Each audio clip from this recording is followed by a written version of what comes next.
Assalamualaikum warahmatullahi wabarakatuh. Hamdan wa syukran lillah. Assalatu wassalamu ala rasulillah. Wa ba'd. Pemirsa Fikrul Mustanir Channel yang berbahagia, masih di program Inspirasi Bulan Suci Menuju Jalan Ilahi. Mudah-mudahan amal ibadah kita senantiasa diterima oleh Allah Subhanahu wa taala. Amin ya rabbal alamin. Para pemirsa Fikrul Mustanir Channel yang berbahagia, di dalam surah An-Nasr,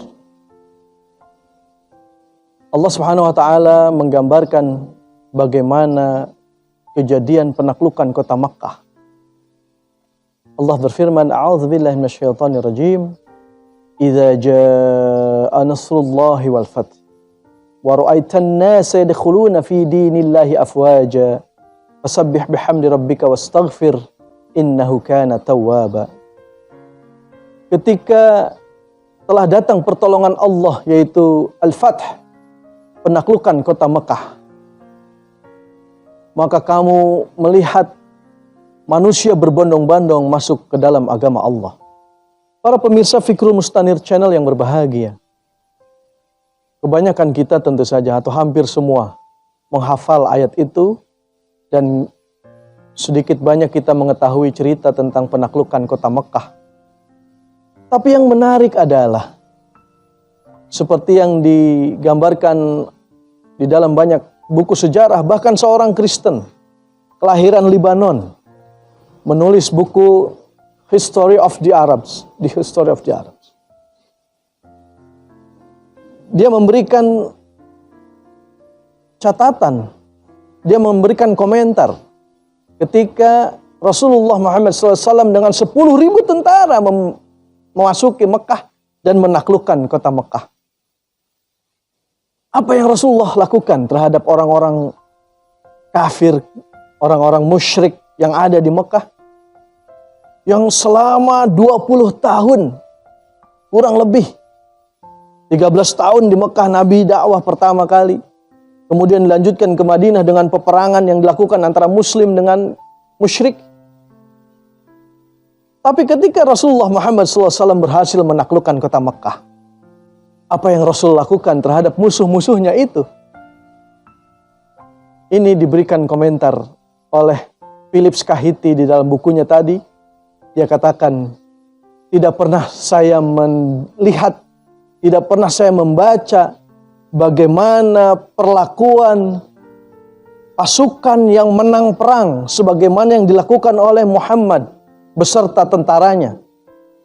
Karena Rasulullah SAW ketika memasuki Ka'bah, ketika memasuki Masjidil Haram, ketika memasuki kota Makkah, Rasulullah memberikan pengampunan kepada orang-orang. Bahkan Rasulullah justru diperintahkan Allah bertasbih, memuji Allah, wastaghfir, malah beristighfar. Rasulullah memasuki Masjidil Haram dalam keadaan menundukkan kepalanya di atas untanya dengan cucuran air mata yang begitu deras sehingga membasahi jenggotnya. Dan tidak ada kesombongan atas diri Rasulullah, dan tidak ada pembalasan dendam atas perlakuan jahat orang-orang musyrik. Justru Nabi mengatakan, siapa masuk Masjidil Haram, dia aman. Siapa masuk rumah masing-masing, dia aman. Siapa masuk rumah Abu Sufyan, dia aman.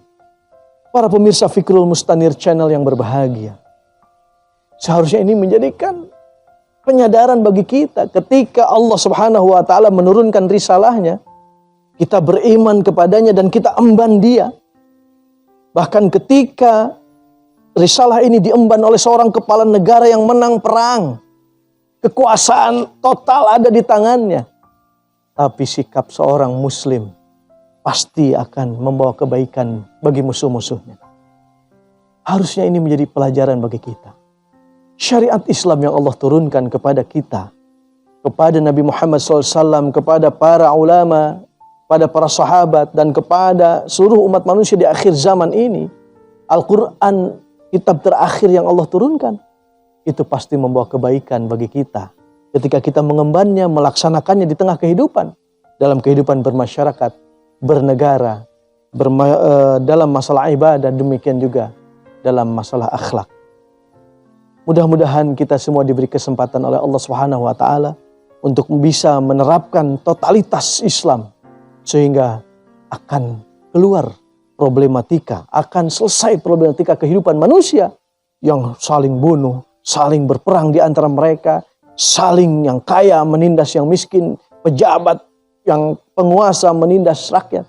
Itu akan berakhir ketika Al-Quran, As-Sunnah, risalah yang dibawa oleh Nabi Muhammad SAW diterapkan di tengah-tengah kehidupan. Barakallahu li wa lakum, wassalamualaikum warahmatullahi wabarakatuh.